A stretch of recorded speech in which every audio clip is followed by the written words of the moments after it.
네, 안녕하세요. 해커스 한국사 안지영입니다. 해커스 한국사 능력 검정 시험 심화편 이론 문제풀이 같이 진행하고 있고요. 지난 시간에 고구려와 백제에 대해서 좀 봤었고, 이번 강의에서는 신라하고 가야를 묶어서 한번 살펴보겠습니다. 결국에 삼국을 통일하는 게 신라기 때문에 신라는 여기에서 다루는 것도 있고 나중에 통일되고 난 통일신라를 또 한번 다루게 될 건데, 자, 신라와 가야 묶어서 한번 살펴보겠습니다. 신라가 사실은 굉장히 끈기 아이콘으로 좀 불리기도 하는데, 원래는 고구려 백제 신라 중에서 가장 늦게 국가의 꼴을 갖춘 이제 그런 국가로서 초반에는 별다른 어떤 걸 보이지 못하다가 나중에 성장을 하게 됩니다. 자, 계곡부터 조금 살펴보자면, 신라가 건국되는 거는 사실 우리가 고대 국가가 갑자기 뿅 나온 게 아니고, 이제 고구려 백제 신라 이전에도 여러 개의 국가들이 있었어요. 그래서 우리가 원래는 삼한이라는 게 있었잖아요. 삼한. 여러 나라 성장할 때 삼한도 봤었는데, 이 삼한이 마한, 진한, 변한이 있었죠. 변한까지 이렇게 있었는데, 마한 지역이 나중에 이제 백제권이 되는 거고, 진한 지역이 이제 신라의 영토로 들어가고요. 그 사이에 끼워져 있는 변한이라고 있는데, 여기가 가야의 영역으로 보시면 됩니다. 이런 식으로 삼한주계의 이 진한의 소국 중에 하나로 시작을 했는데, 여기에는 한 12개보다 많거나 적었던 적도 있지만 대략 한 그 정도의 국가들이 있었고요. 처음에는 경주 지역을 중심으로 하는 사로국에서 시작을 했다라고 되어 있어요. 원래 여기에 대대로 살고 있었던 토착민들이 있었던 것 같고, 외부에서 어떤 집단이 내려오게 되면서 신라가 건국이 됐다라고 보고 있습니다. 유의미는 외부에서 내려오는 세력인데, 여러분들 잘 알고 계시는 박혁거세가 있죠. 신라를 건국했다는 박혁거세가 있는데, 뭐 알에서 내려왔고 이 알이 뭐 백마 옆에 뭐가 있었고 막 이런 거 아마 기억나실 거예요. 근데 보통은 알에서 내려왔다거나 하늘에서 뭐가 내려왔다거나 하는 이런 것들은 원래 그 지역에 있었던 집단이 아니라 외부에서 뭔가 내려온 사람들을 설명을 할 때 그런 식의 신화로 각색이 되는 경우가 있습니다. 사실은 알에서 나왔다는 건국 신화가 대체로 고대 국가마다 있는데, 알이라고 하는 게 또 원형의 형태이기도 하고 일반인과는 조금 다른 신이한 거를 조금 내세워서 사람들에게 이 사람은 왕을 할 만한 사람이다 라는 거를 이제 납득시키는 그런 용도로도 설득의 요소로도 좀 쓰이는데, 자, 이렇게 박혁거세가 신라를 건국을 해요. 이 박이라는 것도 알이 박의 형태를 닮았다고 해서 성씨를 이렇게 삼았다고 보는 견해도 있습니다. 자, 초창기에는 어땠냐면 신라는 되게 늦게 성장을 해요. 왕의 힘이 우리가 생각하는 왕 이렇게 올라갈 때까지 상당히 오래 걸린다는 얘기입니다. 신라는 사실은 성장하기에 힘든 지형적인 특징을 가지고 있는데, 우리나라가 이렇게 있으면은 우리는 여기 라인에 태백산맥이랑 소백산맥 같은 그런 산맥들이 있어요, 동쪽에. 그래서 동고서저 지형으로 동쪽이 조금 높거든요. 근데 처음에 신라가 자리를 잡은 나라가 태백산맥의 안쪽에 있는 산맥에 가로막혀 있는 지역에 있다 보니까 다른 지역에 비해서 중국에서 뭔가 선진 문물이 들어오는 통로가 좀 막혀 있었어요. 좀 느리단 얘기죠. 뭐든지 고구려나 백제를 거쳐가지고 넘어와야 되는데 이런 게 잘 안 됐던 시기도 있고, 대체로 늦어요. 지금처럼 인터넷이나 이런 게 없으니까. 그래서 고구려나 백제에 비해서는 발달 단계 자체가 굉장히 늦습니다. 근데 이게 늦은 게 단점이라고도 할 수 있지만, 장점은 뭐냐면 이미 백제하고 고구려에서 먼저 뭔가를 해서 거기에 장단을 보고 그 중에서도 안 좋은 거는 안 받고 좋은 것만 추려가지고 벤치마킹을 하는 게 나중에 가능했던 것 같고, 그래서 나라의 꼴을 갖춰가는 과정에서 이런 것들을 적용하는 모양새들이 나옵니다. 근데 초창기에는 발전하기 직전까지는 왕의 힘이 그렇게 세지 않아요. 그걸 보여주는 게 박씨랑 석씨랑 김씨의 세 가지 집안에서 번갈아서 왕위를 했다라는 거. 이거 왕권이 세지 않았다는 거거든요. 박씨가 왕을 하면 내 아들이나 형제한테 물려줘야 왕권이 센 건데, 박씨 집안에서 했다가 석씨 집안에서 했다가 김씨 집안에서 했다가를 번갈아 합니다. 한동안은. 이 왕권이 별로 강력하지 않았다라는 뜻이겠죠. 박혁거세가 있고 뭐 석탈해가 있고 김할지 정도 기억해 주시면 될 것 같은데, 왕위를 번갈아 할 정도로 이게 안정된 거는 아니었다라고 보고 있어요. 자, 성장은 그러면 언제부터 하느냐? 조금 밑으로 오면, 자, 성장기 한번 보겠습니다. 성장기. 뇌물 마립간 때부터 성장기라고 보고 있는데, 이 마립간이라는 이름이 또 특이하다고 볼 수가 있어요. 지금 우리가 대체로 옛날에는 그냥 뇌물왕이라고도 했었는데, 지금은 그냥 원래 썼던 거 맞춰가지고 뇌물 마립간이라고 많이 부릅니다. 자, 왕의 지배자의 칭호가 있어요. 여기 옆에 별단 설명으로 지금 나와 있는데 최고 지배자의 칭호가 신라는 원래 신라가 부르는 호칭을 썼어요. 이게 처음에 거서관이었다가, 그러니까 박혁거세는 거서관이었겠죠. 거서관이었다가 차차웅, 이사금, 마립간, 그리고 중국식의 왕이라는 걸로 나중에 변천이 되는 건데 원래 본인들이 불렀던 이름대로 왕을 지칭을 한 거예요. 사실은 백제도 왕이라는 호칭도 쓰기는 하지만 백제 사람들이 지배자를 뜻하는 어라하라고 하는 호칭도 같이 씁니다. 각자가 부르는 호칭이 아무래도 있었을 텐데 유난히 신라는 이런 거를 고유 언어로 좀 많이 썼다라고 볼 수가 있어요. 여기서 중요한 게 뭐냐면 산맥으로 막혀 있다라는 특징도 있지만 유난히 토착적인 어떤 민속의 종교라던가 아니면 민간 신앙이라든지 원래 신라가 가지고 있었던 고유 문화가 상당히 강한 상태였다라고 하는 게 신라의 특징이에요. 그래서 이런 신라만의 특징으로 이런 걸 불렀던 건데 대체로 제사장이라는 뜻은 좀 겸하고 있고요. 초반에 거서관은 그냥 대표자 정도예요. 어떤 강력한 힘을 갖고 있는 사람이 아니고 그냥 우리 대표, 리더 이런 뜻이고 여기에 조금 뜻과 권한이 좀 강력해지면서 호칭이 조금씩 바뀝니다. 그러다가 뇌물마립간 때가 되면 최고 지배자의 칭호를 이사금이라고 하는 이건 약간 연장자라는 느낌이 조금 더 있는 거거든요. 근데 여기에서 마립간으로 바꿔요. 마립간은 무슨 뜻이냐면 약간 무장하고 있는 장군 같은 이미지 생각해 주시면 됩니다. 뭔가 군사적인 지배자의 이미지가 더 씌워지는 마립간으로 칭호 변경을 합니다. 힘이 더 강력해졌다는 거겠죠. 그리고 뇌물마립간으로 넘어가는 시점부터는 김씨가 또 세습을 해가지고 왕위를 갖는 그런 모습을 보여요.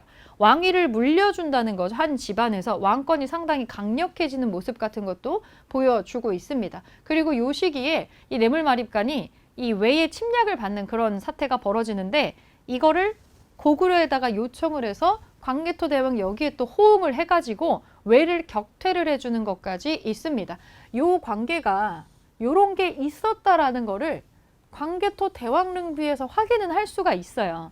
근데 이거를 정말로 그러면 이 사건이 터지고 나서 신라와 고구려의 관계가 어떻게 됐던 걸까라는 게 역사책이 남아있지 않거든요. 신라가 쓴 역사책 없고 고구려가 쓴 역사책이 또 남아있지 않으니까 디테일한 부분은 모르겠는 거예요. 이거를 증명해주는 유물이 국립중앙박물관에 있어서 가끔 그 유물이 나오기도 해요. 여러분들 요렇게 생긴 약간 요강처럼 생긴 호우명 그릇이라는 게 있는데 발견된 건 신라인데 제작은 고구려에서 했다라고 보고 있는 아마도 요거가 일어나고 나서부터는 세상에 그냥 공짜로 해주는 건 없잖아요. 고구려가 아무래도 신라에 상당히 이렇게 참견을 했던 것 같고 왕위를 계승하는 것까지 약간 심한 내정 간섭이 들어갔던 것 같아요. 그리고 신라도 이제 어느 정도는 준 거의 속국처럼 고구려가 하라는 대로 했던 것 같고요. 배신을 하지 않게 하기 위해서 신라의 공주를 고구려에다가 시집을 보낸다든지 이런 거를 했던 것 같아요. 그래서 그런 시기에 서로 주고받았던 문물의 흔적으로 이 호우명 그릇을 보고 있습니다. 광개토 대왕의 장례식 또는 이제 추도기 같은 제사 같은 거 지낼 때 당연히 신라에서도 사람이 참석했다라고 보고 있고요. 그게 광개토 대왕이랑 관련된 물건이 경주에 신라 땅의 왕족의 무덤에서 나오는 이유가 아닐까 이렇게 좀 하고 있기 때문에 고구려와 신라 간의 그 관계를 증명하는 유물이 지금 있어요. 이게 지금 보물로 지정이 되어 있고 요거가 역사에 비어있는 미싱 링크 같은 역할을 해주기 때문에 같이 이름도 기억해 두시면 좋을 것 같습니다. 자, 그리고 밑에 눌지 마립간 때 우리는 백제하고 나제 동맹을 체결을 또 하게 됩니다.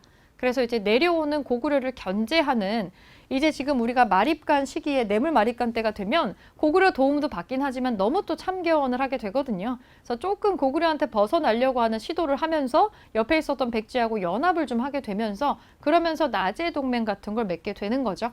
자, 그리고 지증왕 여기 기출 자료로 나오죠. 뭔가 지증왕 때부터 결정적으로 바뀌는 게 생겼다는 얘기입니다. 자, 지증왕이라고 하죠. 국호를 왕으로 쓰기 시작합니다. 뭔가 체제가 완성되는 것 같은 느낌이 나오죠. 이미 국가가 세워진 지 500년 정도 지나는 시점부터 이런 일이 진행이 되고 있다는 거예요. 국호를 나라의 이름을 드디어 신라로 정하고요. 그 이전까지 뭐가 많았어요. 그냥 부르는 대로 10가지 정도 넘는 이름이 있었다고 하는데 뭐 설아벌, 선아벌, 계림 이런 식으로 여러 가지 이름으로 불렸던 거를 신라로 딱 정한 다음에 왕호를 중국에서 쓰는 왕이라고 하는 걸로 변경을 합니다. 조금 체계를 갖고 있다라는 느낌이 드는 거죠. 이 지증왕 정복 활동도 해서요. 이사부라는 사람을 파견해서 울릉도 포함하고 있는 우산국을 정벌했다라는 거 지증왕 때 업적입니다. 이거 보기 선지에 좀 나오는 편이니까 왕들의 업적은 좀 이렇게 기억을 좀 해주실게요. 자, 경제 정책을 보겠습니다. 농업 생산력을 높이기 위해서 이제 쓸데없는 거치대를 없애요. 우리가 이거를 언제까지 했느냐를 이제 고대 국가가 되었다 안 됐다로 판단을 하기도 하는데 순장을 들어보셨는지 모르겠어요. 순장. 높은 사람 죽으면 옆에 있었던 사람들, 일하는 사람, 뭐 밑에 사람, 그냥 아무 상관없는 죄 없는 사람들 같이 죽여서 묻는 게 순장인데 죽어서도 살아있을 때랑 똑같은 권력을 누리고 시중을 받는다라는 뜻으로 순장을 하는 게 있었는데 상당한 낭비죠. 노동력이 없어지는 거에다가 인간의 생명을 아직 죽을 그게 아닌데 이걸 죽인다는 것 자체가 상당히 인격적인 측면에서 봐서도 해서는 안 될 일이기도 하고 이게 되게 큰 손실로 봤던 거예요. 그래서 좀 오랫동안 순장이 유지가 되다가 이때 자 이제 순장 하지 마 이렇게 금지를 하고요. 신라는 이 지증왕 때 이게 없어지는데 신라보다도 더 늦게까지 순장을 했던 게 이제 가야예요. 그래서 가야는 고대 국가 반열까지는 상당히 오랫동안 올라가지는 못한 것으로 본다. 이런 거를 보고 평가를 하기도 합니다. 그리고 이제 농업 생산력을 높이려면 사람들이 열심히 일을 해서 실제로 적은 노동력으로 큰 성과를 얻어야 되잖아요. 인간의 힘만으로 농사가 되게 힘들어요. 그래서 우경을 장려합니다. 이거 일반적으로 농사 지을 때 쟁기를 사람이 끄는 것보다 소나 말이 끄는 게 좋잖아요. 특히 소, 튼튼한 소. 소를 이용해서 농사를 짓는 우경을 장려를 합니다. 우경. 이걸 통해서. 그래서 이것도 선지에 가끔 나와요. 우경 나오는 거 어딘지. 그리고 동시전이라는 게 있는데 이게 엄청나게 헷갈리는가 봐요. 많이들 헷갈려 하는데 자 동시전 수도인 경주에 설치를 했었던 동시라는 시장이 있어요. 동쪽에 있으니까 동시라고 한 거예요. 그래서 이 동시를 감독하는 장소를 동시전이라고 해요. 감독을 하는 뭔가가 있는 거죠. 이게 무슨 뜻이냐면 이제 지증왕 때부터 농업뿐만이 아니라 상업도 발전을 하게 되어서 국가에서 감독할 필요가 있었다는 걸 보여줍니다. 동시라고 하는 이름을 막 외우려고 막 애쓰는 친구들이 있는데 그냥 동쪽에 있었던 시장이 동시고 원래 시장이 동시란 이름이고 이거를 감독하는 관청 같은 게 동시전이다. 상업이 좀 발전을 해서 국가가 관여를 하게 됐군. 뭐 이 정도로 생각해 주세요. 신라가 발전 단계로 넘어가는 그런 토대가 지금 마련이 되고 있는 게 보입니다. 자, 그리고 나서 지증왕의 아들인 버풍왕 때부터 여러 가지 변천이 또 일어나게 됩니다. 버풍왕 때가 넘어가면 전성기가 나오기 때문에 요거 한번 집중해서 봐줄게요. 지증왕이 사실은 이미 기반을 좀 마련을 해놨어요. 왕이라고 지금 왕호를 쓰기도 하고 사실 이거는 지증왕이 한 거는 아니고 죽고 나서 받은 시호기 때문에 이거를 왕으로 써가지고 지증왕이라고 시호를 쓴 거는 이제 버풍왕, 아들인 버풍왕이 한 거라고 볼 수가 있겠죠. 뭔가 중국식으로, 중국식이라기보다는 체제를 갖추고 있는 고대 국가 반열에 올라가는 역할을 버풍왕이 해요.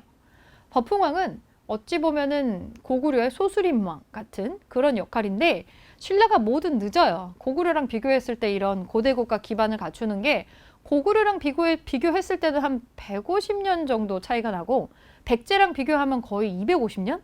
너무 늦어요. 너무 늦는데 이게 장단이 있다 그랬죠. 장점은 그래서 그들이 좀 실패한 거 그거를 보고서는 그걸 통해서 또 배울 수 있다는 거죠. 그건 안 하는 거예요.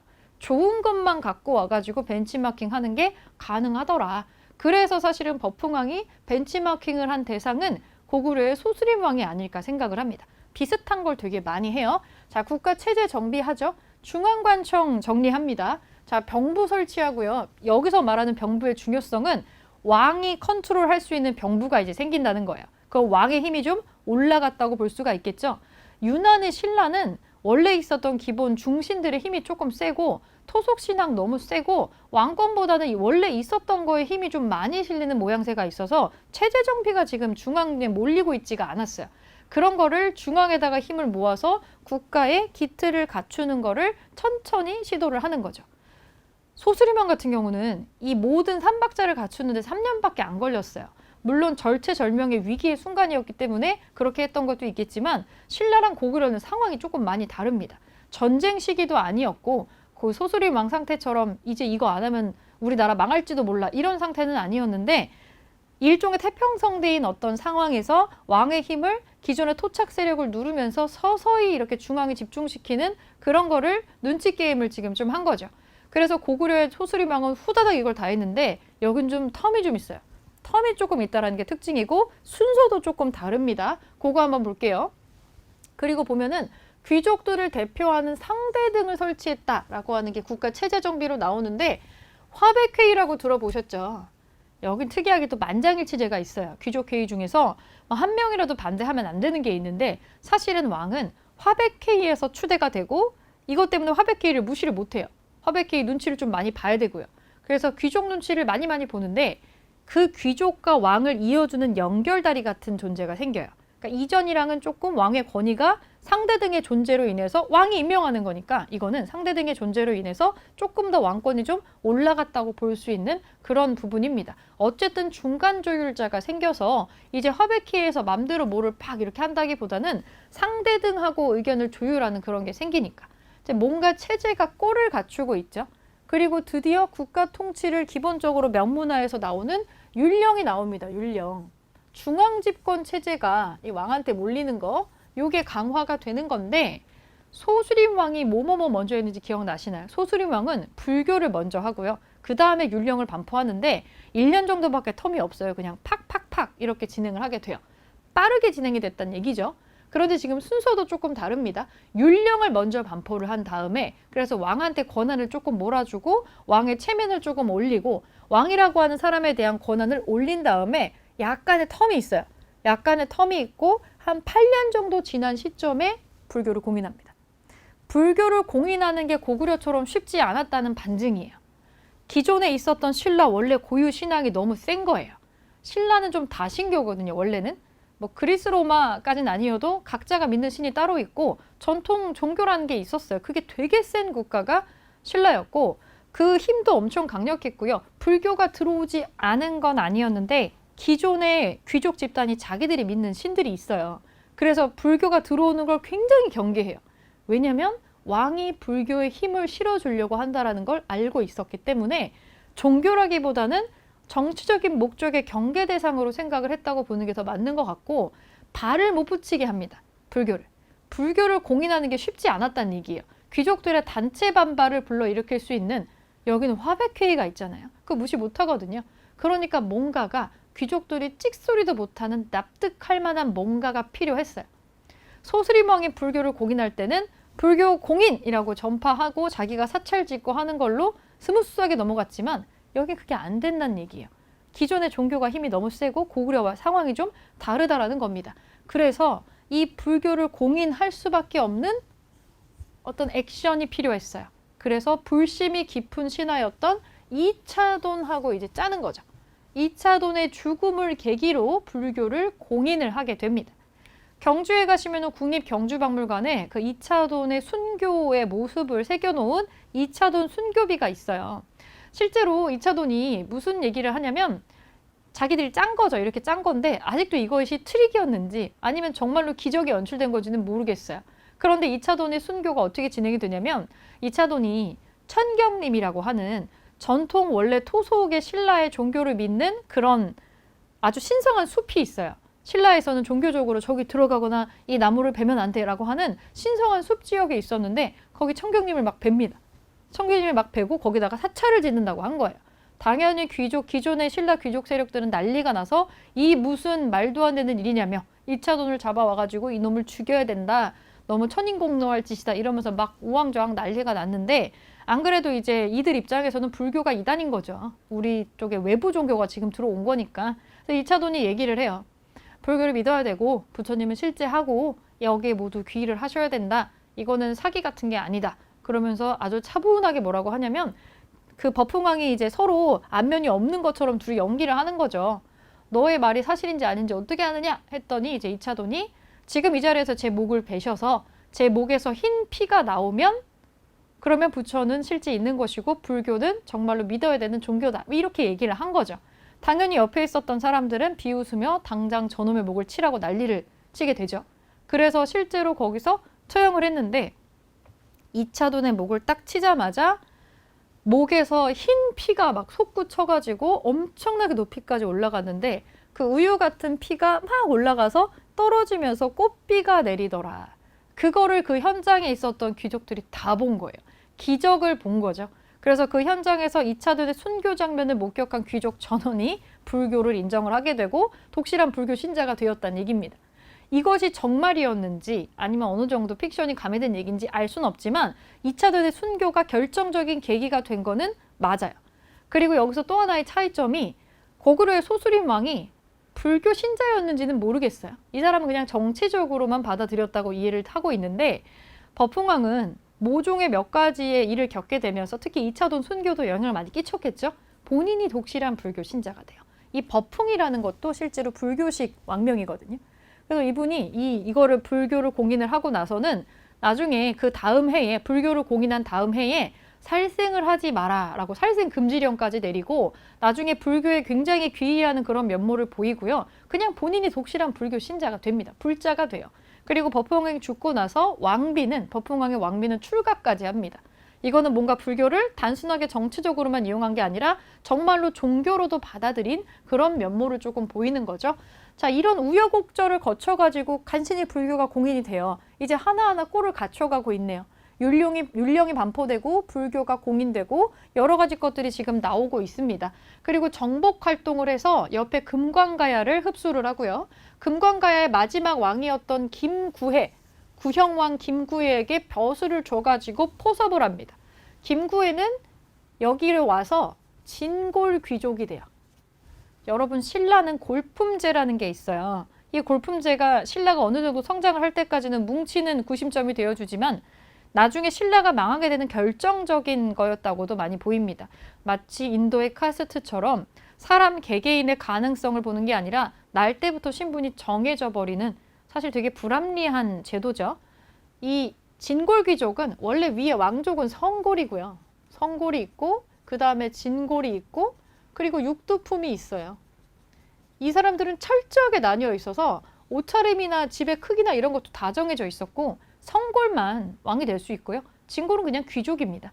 나중에 성골이 다 씨가 마르고 난 다음에는 진골도 임금이 되기는 하지만 어느 정도 이제 사람들의 모든 인생을 다 규정하는 골품제라고 하는 상당히 폐쇄적인 제도를 가지고 있었다는 게 신라의 특징인데 금관가야를 흡수하는 과정에서 김구해를 신라 사람으로 받아들이는 거죠.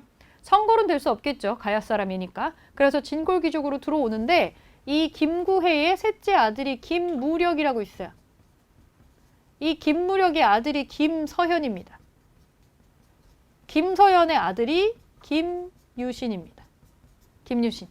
김유신 장군 아시죠? 이 김유신 장군 때에 오면은 이 집안이 굉장히 신라에서 큰 권력을 구가하는 그런 사람들이 됩니다.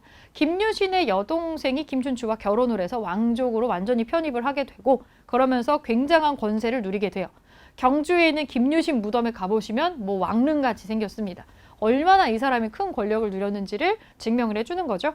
김유신은 후대에 진흥왕 때도 활동을 하는 사람인데 화랑으로 굉장히 여러 가지 업적이 있고 삼국 통일전쟁에 공을 세운 공신으로 나중에 발돋움을 하게 돼요. 자, 이 화랑이 또 연결되는 부분이라서 좀 보시면 좋겠는데 사실은 버풍왕 때부터 화랑이라고 하는 제도를 이미 발굴 꺼내가지고 좀 남겨놨었어요. 이거를 꺼내서 자, 이거를 가지고 왜냐하면 신라는 지금 꼴찌로 가고 있잖아요. 꼴찌 주자니까 뭔가 벤치마킹을 딱 하다가 인재를 육성하는 게 너무 중요하겠다. 버풍왕도 알죠. 근데 어떻게 하냐는 거야. 그 인재 육성을. 그래서 고민을 해보니까 고구려는 소수림왕은 태학이라고 하는 학교를 세워가지고 유교 논리로 무장한 인재를 키웠어요. 근데 그 나라하고 그 시대하고 우린 지금 상황이 다르단 말이에요. 우리 방식만이 필요해. 신라에 거부감 없이 받아들여질 수 있는 신라만의 인재 양성이 따로 필요하다고 생각을 해요. 그게 신라가 가지고 있었던 고유의 사상으로 점철돼 있었던 화랑이라고 하는 거를 구상을 하는 거예요.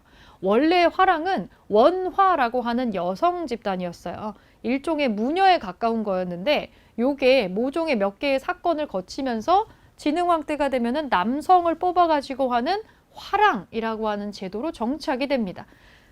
고구려에도 없고 백제에도 없고 오로지 신라에만 있는 독특한 원동력으로 화랑제를 정착시키고 발전을 시켜요. 화랑은 불교나 유교의 논리에 완전히 물들어 있지는 않은 전통적인 어떤 신라만의 사상으로 좀 무장한 그런 성격을 조금 가지고 있습니다.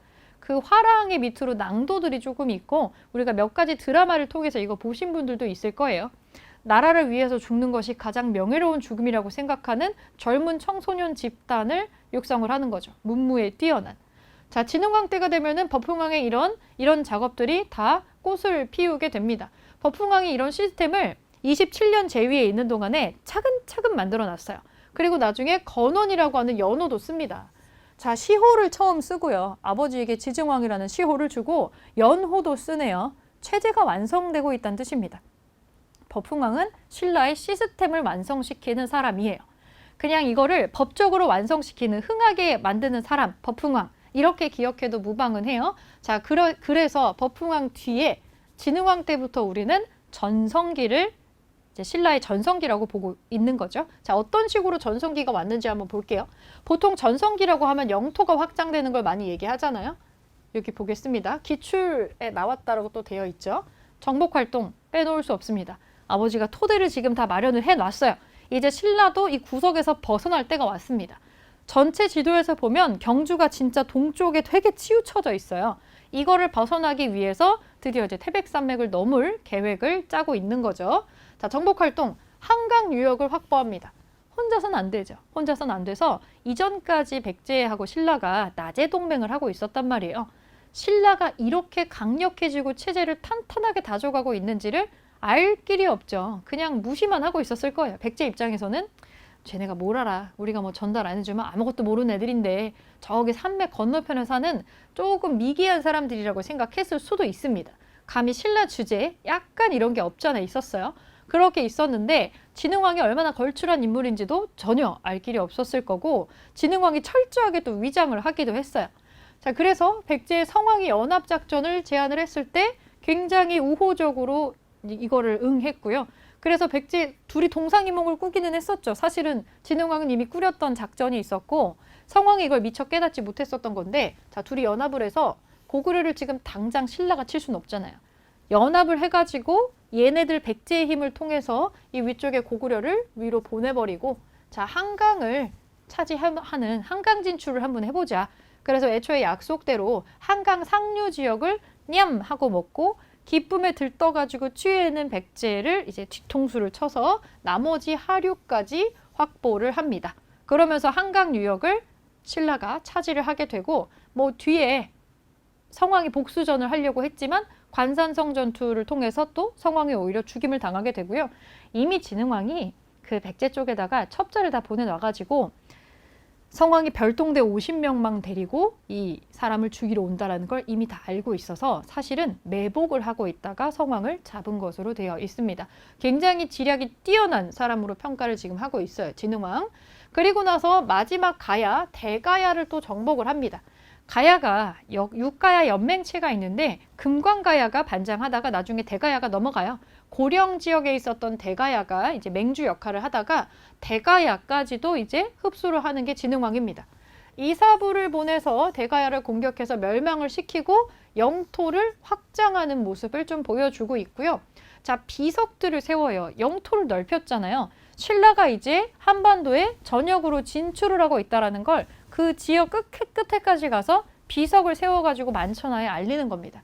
그래서 단양에 신라 적성비 플러스 4개의 순수비를 세우는데 순수는 왕이 자기 영토를 한번 돌아서 보는 그런 걸 순수한다라고 해요. 순행하는 걸 순수한다라고 하는데 그래서 북한산비 이거 서울입니다. 이거 우리 국보 옛날에 3호라고 아마 외우셨던 거 기억나실 거예요. 창녕비, 황초령비, 마운영비 이런 순수비들을 세워서 이거를 막 암기한다기보다는 진흥왕 때 신라의 영토가 짱 커졌구나 이렇게 생각을 하시면 됩니다. 영토를 표시하는 비석들을 세우더라. 업적을 새겨놓는 그런 게 나오는 거고 자, 화랑도. 아버지 버풍왕 때 이미 화랑도가 이 신라만의 독특하고 유니크한 특징으로 발굴이 되어 있었는데 이거를 체계화시키고 제도화시킨 사람은 진흥왕입니다. 진흥왕은 화랑을 신라만의 독특한 제도, 그러니까 고구려나 백제에는 없는 신라의 원동력의 추진체로 삼으려고 했었어요. 화랑도를 개편합니다. 청소년 집단인 화랑도를 국가적인 조직으로 업그레이드를 확 시켜 놓는 거죠. 이 사람들이 나중에 삼국 통일전쟁에 굉장한 공로를 세우는 그런 면모를 조금 보여요. 진흥왕 때 영토가 한강까지 뺏고 나니까 이제 경주 지역에 요만하게 있었던 신라가 아니에요. 엄청나게 커지고 누구도 무시할 수 없는 국가로 발돋움을 하게 됩니다. 그 바야흐로 이때를 전성기라고 할 수가 있겠죠. 신라의 어떤 리즈 시절이 물론 나중에 삼국 통일을 하지만 그 전에 그거를 맞이하게 되는 전성기가 오게 되는 건데, 마찬가지로 전성기가 되어서 체제가 완성되고 이전의 신라와 지금의 신라는 다르다라고 생각이 되었을 때 신하를, 거칠부라는 신하를 시켜서 국사라는 역사책을 편찬했다고는 나옵니다. 역시나 이것도 남아있지는 않고요. 그리고 뒤에 나오는 좀 독특한 게 이제 여왕이 2명이 나오는데, 사실은 마지막으로 진성여왕이라는 사람도 있어요. 신라에만 3명의 여왕이 등장을 합니다. 다른 나라엔 여왕이 없는데 여기만 여왕이 있어요. 여기만 여왕이 있는 이유는 골품제도라고 하는 이 폐쇄적인 제도 때문이에요. 성골만 왕이 될 수 있으니까 성골 남자가 하나도 없는 시점이 되면 진골 남자로 턴이 넘어가는 게 아니고 성골 여성한테 순서가 갔던 거예요. 그래서 성골 여성, 공주였던 덕만 공주가 선덕 여왕으로 즉위를 하게 되고요. 여왕의 선례가 생기니까 2번째, 3번째도 나올 수 있었다고 보시면 될 것 같습니다. 이 선덕 여왕 때는 근데 여자가 임금이 된다라고 하는 게 남성 중심의 주변 동아시아 국가에서는 잘 받아들여지지 않는 거였을 수 있어요. 실제로 중국의 황제가 되게 무시합니다. 너네 여자가 다스리는 나라잖아? 이러면서 무시도 하고, 이런 것들을 좀 주변에 이런 시설을 좀 무마시키고 강력한 신라를 구가하기 위해서 자장이라고 하는 승려가 있어요. 우리가 자장율사라고 하는데, 신라 주변에 대략 한 국가들을 9개로 추려내었을 때 신라가 이 9개의 국가를 다 정복을 하고 통일국가를 이룩하면서 강력한 국가로 발돋움하기 위해서 목탑을 세워야 된다라고 건의를 하는 자장율사가 있어서 실제 선덕여왕이 황룡사라는 사찰에다가 구축 목탑을 세웁니다. 황룡사 세우는 거 시작하는 거는 진흥왕이에요. 진흥왕이 시작을 하는데 저 진흥왕의 사찰을 만들고 그리고 선덕여왕 때 목탑이 안쪽에 크게 들어갔다라고 보시면 됩니다. 참고로 말하면 진흥왕이 즉위를 한 거는 또 되게 어린 나이고요. 7살인가 즉위를 해서 43살인가에 사망을 했는데 아들이 죽은 슬픔을 못 이기고 죽었다고는 되어 있고요. 이 진흥왕도 말년에는 굉장한 불자가 되어서 승복을 입고 생활을 했다라고 나와요. 그리고 동륜태자라고 하는 자기 아들이 죽었을 때 그 슬픔을 너무 못 이겨서 그 황룡사에다가 엄청나게 커다란 장존육상이라는 무슨 5m짜리 불상을 만들었다고 돼 있어요. 여러분 경주에 여행 가시면 이 황룡사가 있었던 자리가 황룡사지라고 지금 유적 정비가 돼 있습니다. 그리고 거기에 황룡사 역사관이 있거든요. 거기에 발굴해가지고 나온 유물들을 볼 수 있게 되어 있는데 이 장존육상의 실존 유무에 대해서 왈가왈부가 되게 많았거든요. 근데 여기서 뭐가 나왔냐면 왜 우리 부처님 불상 머리 보면 이렇게 곱슬머리 같이 이렇게 꼬불꼬불 소라 껍데기처럼 돼 있는 머리카락 있잖아요. 이걸 나발이라 그래요. 이게 원래 인도 종교이기 때문에 인도 사람들의 외양을 이렇게 묘사를 한 거라고 보고 있는데 거기에 들어가면은 진짜 이만한 어떤 부처 머리 조각상 같은 게 있어요. 이거 물론 모형이에요. 모형으로 이렇게 그 아크릴이나 실리콘으로 추정되는 그런 거로 부처 머리를 하나 이렇게 만들어 놨는데 이 엄청 커다란 머리 뒤에 되게 녹슨 손바닥보다 좀 더 큰 나발 조각이 여기 하나가 조각이 딱 맞춰져 있거든요. 그러니까 실제로 이 나발 조각이 이렇게 커다란 부처 머리를 형성하는 것 중에 하나였다라고 우리가 복원을 그렇게 해놓은 거예요. 그러니까 실제로 우리가 머리만 거기다가 구현을 한 건데 장존육상이 있었다라고 보는 거죠. 그게 뭐 구리를 쏟아 부어서 만들었기 때문에 후대에 그거를 누가 떼서 녹여서 다른 걸로 만들었을 가능성이 굉장히 높고요. 어마어마한 크기의 불상이 거기에 있었던 거를 그 머리카락 흔적, 나발의 유물 하나가 나옴으로 해서 이제 드디어 증명이 된 거죠. 그래서 우리가 역사적으로 전설이나 신화인가? 라고 했던 것들이 이렇게 유물이나 유적이 나왔을 때 진짜 있었는가 보네. 이렇게 증명이 되는 것도 있습니다. 황룡사 같은 경우는 지금 터가 정비가 잘 되어 있고 이 경주 자체는 유네스코 시티로 되어 있잖아요. 그래서 최근에 사람들이 많이 가는, 최근에 주목하고 있는 그런 역사 유적지들은 엮어가지고 문제가 나올 수 있어요. 이것도 뉴스 자료 같은 걸로 나올 수도 있는 부분이라서 제가 말씀을 좀 드렸고, 황룡사의 구축 목탑이 뭐 80m가 넘었다는데 경주 어디 가도 이 목탑이 보였다고 되어 있어요. 그래서 지금 이게 약간 시그니처처럼 이 구현된 모습으로 기념품 같은 것도 굉장히 많이 만들고 있는데, 이 구축 목탑은 나무탑이었기 때문에 나중에 고려시대로 연대가 넘어갔을 때 몽골과 전쟁을 하는 시기가 있잖아요. 이 전쟁을 했을 때 몽골 스타일이 전투에서 이기면 그 지역에 그냥 불질러 버리는 게 있어요. 다 탄 거죠. 나무로 만들었던 문화재들이 이때 굉장한 손실을 겪게 됩니다. 우리가 몽골과 전쟁을 치룬 기간이 한 40년 되거든요. 40년. 그래서 아깝게도 구축 목탑은 현재 남아있지 않고요. 그리고 선덕여왕 하면 또 가장 많이 나오는 유적 중에 하나가 첨성대가 있어요. 지금 경주의 랜드마크 중에 하나죠. 천문 관측을 위해서 만들었다고 지금 우리가 해석은 하는데, 여기에서 천문 현상을 관찰했다는 기록은 나오지는 않아요. 뭔지는 잘 모르겠지만 선덕여왕 때 만들었던 걸로 아직도 존재하고 있는 첨성대가 있다까지 보시고, 그리고 진덕여왕 김춘추를 당나라에 파견을 해서 당태종과 함께 나당 동맹을 체결하도록 한 사람, 그리고 이 진덕여왕 뒤에 김춘추가 이제 나중에 무열왕으로 진골 출신의 최초 임금으로 즉위를 하게 되는 거죠. 요게 이제 신라의 전성기로 보이는 거라고 할 수가 있겠고, 자, 가야를 한번 보겠습니다.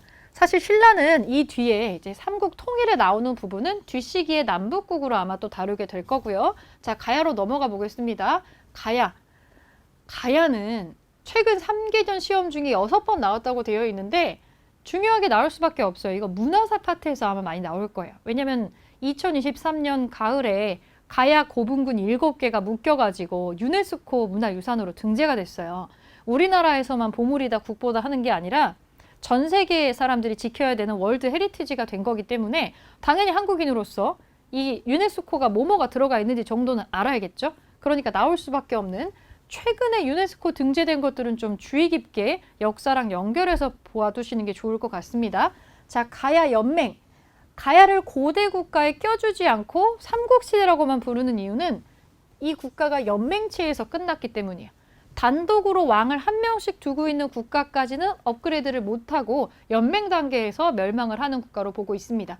자, 가야 연맹의 정치를 한번 볼게요. 초반부의 가야 연맹의 맹주는 누가 했냐면 금관가야가 합니다. 금관가야를 세운 건립자는 김수로 왕이라고 들어보셨을 거예요. 이 김수로도 이제 아래서 나왔다고 전해지는, 근데 가야는 건국신화가 좀 특이한 게 이게 나중에 육가야가 되잖아요. 그래서 육가야에 맞는 건국신화가 나중에 좀 창작이 되는 것 같아요. 6개의 알이 들어있는 뭐 황금 상자가 하늘에서 뭐 내려왔는데 그 중에 제일 먼저 알 깨고 나와서 가장 먼저 머리를 내밀었다고 해서 수로라고 이름을 달고 있고, 황금으로 되어 있는 치장된 그 상자 안에 알이 들어있었대요. 그래서 쇠금 김자를 쓴다고 보고 있습니다. 자, 김수로가 금관가야 왕으로 처음에 나오고요. 전기 가야 연맹의 반장은 금관가야입니다. 언제 해체가 되냐면 이거 고구려 할 때도 잠깐 봤었죠. 고구려의 광개토 대왕이 신라를 침략한 외나라, 일본을 공격하는 과정에서 외에 우호적이었고 도망친 왜군을 받아줬었던 금관가야까지 쫓아가서 금관가야까지 응징을 받게 되면서 굉장한 타격을 입고요. 이걸 회복하지 못하고 쇠퇴를 하고 전기가야 연맹은 해체가 되고 반장 자리를 뒤쪽에 대가야에다가 넘겨주게 됩니다. 그래서 전기가야, 후기가야를 지금 나누고 있는 거고요.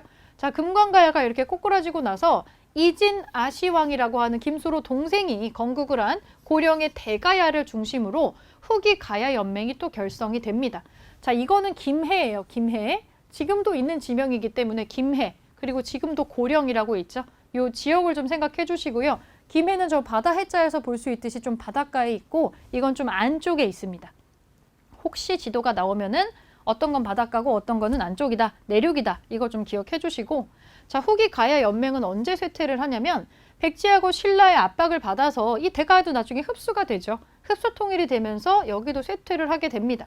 최종적인 멸망은 각각 다른 시기에 진행이 되는데 금관가야는 신라의 법흥왕이 멸망을 시키고 그 뒤에 나오는 진흥왕이 대가야도 멸망을 시킵니다. 결과적으로는 신라의 흡수가 된다라고 보시면 될 것 같아요. 이렇게 보시면 되고, 자, 가야는 최근에 뭐 때문에 주목을 받냐면 고대 국가까지 못 올라갔으니까 안 중요해 라고 많이들 생각을 했지만 문화적으로 상당히 우수했음이 증명이 됐기 때문에 유네스코에서도 이거를 문화재로 지켜야 된다라고 정리를 한 거겠죠. 상당히 오랫동안 존재했어요. 거의 500년 넘는 역사를 좀 가지고 있고 여기 밑에 유물 같은 게 다수가 발견이 되죠. 그래서 주로 유물이랑 같이 연결돼서 나올 수 있다는 점 한번 봐주시고요. 가야의 경제하고 문화 유산을 한번 보면 금관가야가 굉장히 풍부한 철이 나오는 지역이에요. 가야가 있는 지역이 그래요. 철을 아주 품질이 좋은 고품질의 철을 낭랑이랑 외나라에 수출도 했다라는 기록을 가지고 있고요. 덩이쇠라고 하는 고품질의 쇳덩어리를 아예 그냥 돈처럼 쓴 게 보여요. 지금 유네스코에 지정되어 있는 가야 무덤군들 보면은 왕릉이나 고위 관리, 왕족들의 무덤으로 추정되는 데에서는 이 시신이 누워있던 자리 밑에 덩이쇠가 무슨 기차 레일처럼 이렇게 깔려 있는 게 나와요. 상당히 이거를 중시했다라는 걸 알 수가 있겠죠. 이렇게 나와서 덩이쇠 이미지가 나올 수도 있습니다. 되게 녹슬어 있긴 하지만. 자, 문화유산 기억해 줄게요. 김해 대성동 고분군은 김해니까 금관가야겠죠? 여기에 철로 만든, 이 자랑하는 철로 만든 판갑옷이 나오는 게 있고 청동으로 만든 솥 유물 나오는 거 있고요. 그리고 고령의 지산동에서도 대가야에서도 판갑옷 나옵니다. 금동관도 나오고 이미지만 기억해 주시면 되고 지산동 고분군 여기 안쪽에 보면은 천마총처럼 경주 천마총처럼 들어갈 수 있는 그 고분 전시관 만들어 놓은 데가 있어요. 여기 들어가면 그 지산동 고분군 중에 하나가 우리나라에서 발견된 가장 큰 순장 무덤이라서 보면은 정말 깜짝 놀랄 만한 게 있는데 경주의 무덤은 그래도 1명 아니면 2명이 나오지만 여기는 지금 적어도 최소 35명 정도 묻혀있는 무덤 자리가 그대로 나왔어요. 그래서 유네스코 등재가 됐기 때문에 주목을 하고 있고 이게 실제 뉴스 신문 기사로 종종 나와요. 그래서 그거를 따서 시험 문제 출제를 하기도 하거든요.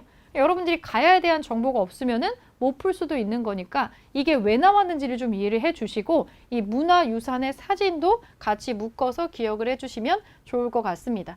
자, 그러면 요 신라하고 가야를 지금 조금 봤는데 이제 우리가 고구려 백제 신라 가야의 이론을 좀 정리를 했고 다음 시간에 문제를 한번 풀어보도록 하겠습니다.